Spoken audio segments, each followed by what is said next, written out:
இன்னைக்கு நம்ம இட்லி முட்டை பார்க்கலாம். ஒரு டிஃப்ரெண்ட்டாக இப்போ எண்ணெய் காய வச்சுருக்கோம். இதுக்கு தேவை வந்து இட்லி பொடி தேவை. எண்ணெய் காஞ்சிருச்சு. இதில் கொஞ்சம் இட்லி பொடி போட்டுக்கலாம். கொஞ்சம் ஜாஸ்தி போட்டுக்கலாம். உங்களுக்கு எந்த அளவுக்கு தேவையோ அந்த அளவுக்கு போட்டுக்கலாம்.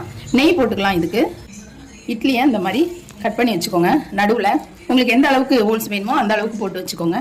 இதில் அந்த ஓட்டையில் இந்த முட்டையை ஊற்றிடுங்க. இதில் இந்த இட்லியில் மேலும் இட்லி பொடி தூவிக்கோங்க.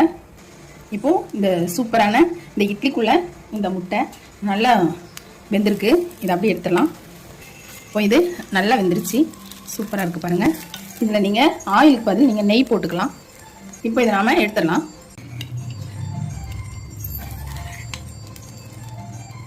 இதில் நீங்கள் எத்தனை இட்லி வேணாலும் இந்த மாதிரி போட்டு கொடுக்கலாம். குழந்தைங்க விரும்பி சாப்பிடுவாங்க. பெரியவங்க கூட இது ஒரு ஸ்பெஷலாக இருக்குன்னு விரும்பி சாப்பிடுவாங்க. இதே மாதிரி செஞ்சு பாருங்கள். ரொம்ப டேஸ்டியாக டிஃப்ரெண்ட்டாக இருக்கும்.